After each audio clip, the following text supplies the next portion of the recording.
In order to reach the final boss of a video game, one must be prepared to wade through an absolute barrage of smaller and more common enemies. With each head that you stomp as Mario or slice apart as Link, you get closer to that goal. However, in some instances, it seems like these underlings didn't get the message and are in fact absolute bruisers or just general pains in the neck for how much grief they give the player. At the end of the day, we just wanted a challenge, but for these 10, the only thing that they succeeded in doing was uniting the player base all around the world in their unified hatred. From poisoning to petrifying to making you feel, well, just plain pathetic, the entries on this list are the worst of the worst. Fact. With this in mind, I'm Jules, this is WhatCulture.com, and these are 10 video game enemies everybody hates. Number 10. Adult CAZADORES. One of the most frustrating things about encountering an adult CAZADORE in the almighty Fallout New Vegas was that it was a complete inversion of expectations. In the previous game, Fallout 3, and everywhere else in the Mojave, the first thing that you likely come across was the disgusting flying blancmange that was the bloatfly, an easy-to-target enemy that went down like a sack of spuds in just a few shots. So when you see this neon-winged fellow fluttering about in the distance, you would immediately assume that he's of the same ilk, but just with some gaudy go-fast stripes. But for the love of the master, do not engage with this beast as it will rip you into mole rat chunks. Hitting with more physical damage than a giant rad scorpion and doing 3 times the amount of poison damage, the adult CAZADORE will pursue you to the ends of the earth should you try and shoot and run. And hitting the bastard is next to impossible without VATS due to its erratic nature. So if you hear a buzzing while exploring the mountains of the Mojave, just drop what you're doing and leg it, as a horrible death is coming for you should you stick around.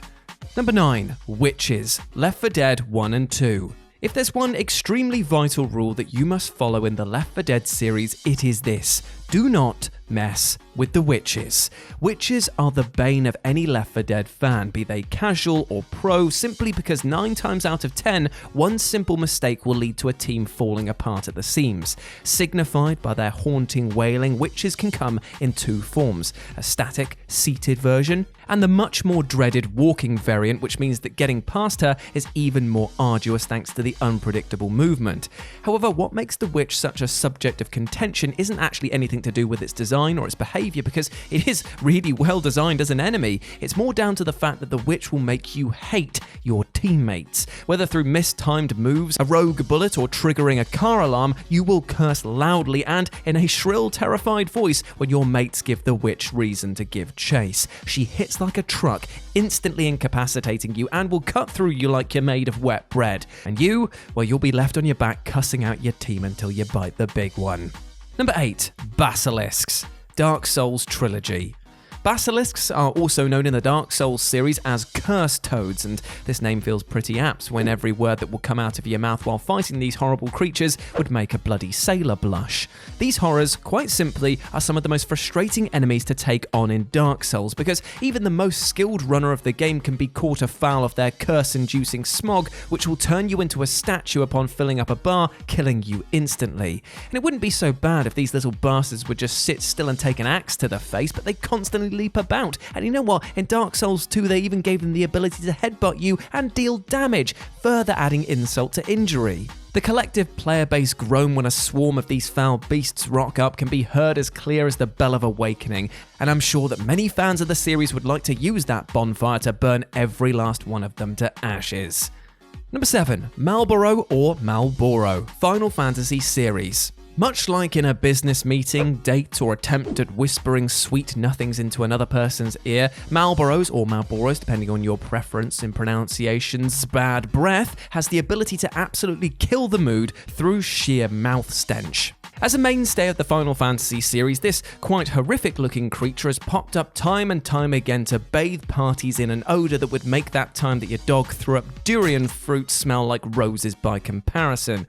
And the worst thing about this is that the bad breath, or sour mouth skill as it was known in earlier games, will butcher even the best laid plans, as it inflicts a whole host of status effects on your group of heroes. Poison, sleep, and even frog will become your new best friends as the mighty Malboro annoyingly guffs its mouth fog all over you, and it will leave you screaming at the screen for the giant glob to use some bloody mouthwash. Even in the Final Fantasy VII Remake, where you can dodge most enemy attacks, being hit with this still stinks to high heaven, especially when you're taking on this beast in hard mode.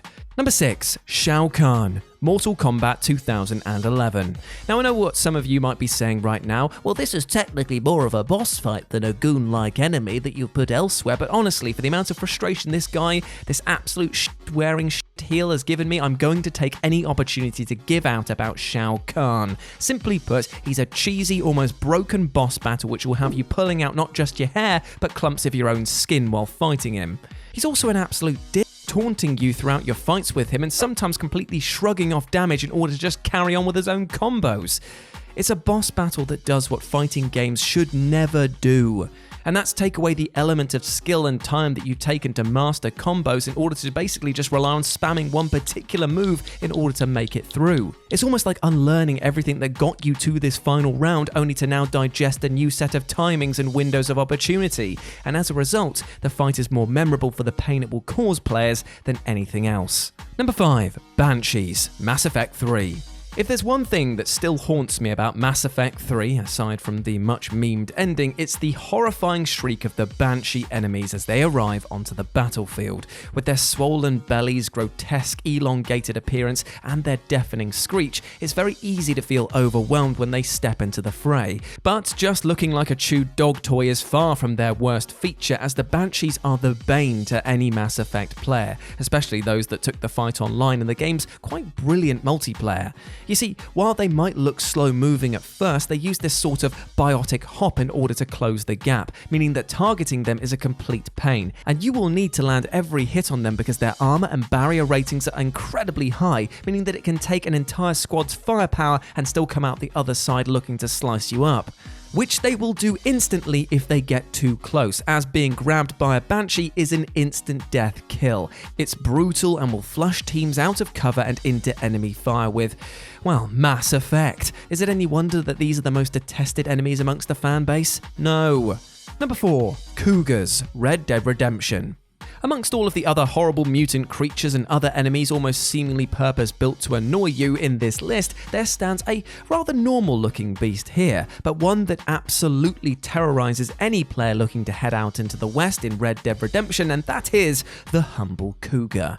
The internet was sent into a meltdown upon the release of this game, and while most of that was due to praising how good the experience was, a ton of would-be cowboys had their spurs completely spun by this mountain lion and its ability to absolutely embarrass you in combat. The speed and strength of the cougar's attacks, coupled with the fact that you could be riding along minding your own business and then suddenly be set upon, meant that they became a foe to be rightly feared. And thanks to the random nature of the Red Dead games, almost always meant that it would show up at the worst possible time. Missions were failed, lives lost, and speed runs completely ruined thanks to this horror. And while I am completely against animal violence in any form, my god did I want to skin this thing alive by the end of my time with Red Dead Redemption 1. Number 3. Poison Headcrabs, Half-Life 2 and Half-Life ALYX. From the moment the poison headcrab first scuttled into view in Half-Life 2, every fan of the franchise the world over let out an agonizing groan. While looking like a kind of meat frisbee that somebody dropped in a barber shop, this powerful pest quickly became the talking point of the community, and that was down to its horrible damage output. No matter what health you're on, if you're hit by one of these, your HP will be reduced to 1. That's right, 1. Now technically, if you wait a short while, your suit will administer an antidote to the poison coursing through your veins, and it will see all bar 10 of your health return, but this immediate placement into critical condition often meant that it was the setup to another enemy's final hit. This, coupled with that awful noise it makes and the fact that its leap animation is one of the quickest in the game, meant that you not only had to be careful about where you trod, but also possess lightning quick reflexes in order to take it down or get out of its way. And now imagine all of this, but in VR. No thank you please, I'll take the bill now, cheers. Number 2. CHRYSSALIDS, XCOM Enemy Unknown and XCOM 2. I absolutely hate these abominations. When starting out on any XCOM game, there's always an immediate challenge that's thrown at you, as the aliens that look to conquer our world aren't just going to sit back and let you bombard them with explosives and a hailstorm of bullets. No, instead they're going to send every specialist troop they have at their disposal to exploit your weaknesses and open up points of attack, and the CHRYSSALIDS act as a kind of beehive covered in petrol being thrown into a picnic for how much they will ruin best laid plans. While these beasts don't have any shooting capabilities and are completely melee focused, they will move at a rapid pace, meaning that they are always going to attract attention. They also chew through health like nobody's business, and to add venomous salt to the wound, also have a chance of poisoning you, meaning that if you do survive, you'll now have to reposition and heal up your squad members. And to make matters even worse, in XCOM 2 they evolved the creature further, and now it had armor protection, and also if the poison killed a teammate, they would be turned into a cocoon that could add up to 3 more CHRYSSALIDS into the battle. Absolutely awful. And number 1, Eggplant Wizards, Kid Icarus. Have you ever sat there and thought to yourself, man, I sure do love me some eggplants? No? Well, me neither, but apparently this was all Toru Osawa, one of the Kid Icarus's graphic designers, cared about at this point in time, because apparently his love for aubergines gave way to one of the most annoying enemies in all of video games, the Eggplant Wizard. Now, while other enemies on this list will kill and maim you, the Eggplant Wizard has but one goal in mind, and that is to turn you into an eggplant. No, seriously. While that might not sound like much at first, it genuinely is one of the most annoying facets of the original game. In this form, you can't attack at all because, you're a bloody eggplant, whereas every enemy that you've just beaten will immediately respawn. Oh, good. And the only way to cure yourself is to find a hospital, and most of the time, such bastions of safety are more than a quick jog away. So now you have to slog back through a much harder level with new enemies as an eggplant, only to cure yourself and hope it doesn't happen again. I hate everything about this. And there we go, my friends. Those were 10 video game enemies that everyone hates. Let me know what you thought about it down in the comments section below, as well as your choices, because who knows, I might do a commenters edition of this further down the line. If you want to chat to me further about all things to do with video games, TV, film, wrestling, anything else, you can do so over on Twitter at RetroJ with a 0. But before I go, I just want to say one thing. We spoke today about video game enemies that everybody hates, but you know what, my friend? There is one thing I do not hate, and that is you. You are a bloody ledge in my eyes, and I hope that you're doing well with all the things that are going on at the moment, and I hope that you are able to achieve those three big goals of love, happiness, and success, because I'm wishing you the best at succeeding in all of those 3 areas to you right now. But if you're struggling with achieving those goals, then please do not worry, because friends, family, and professionals in the support industry, all of these people care about you and want you to do well. Now go out there and smash it, you big ledge. As always, I've been Jules, you have been awesome, never forget that, and I'll speak to you soon. Bye.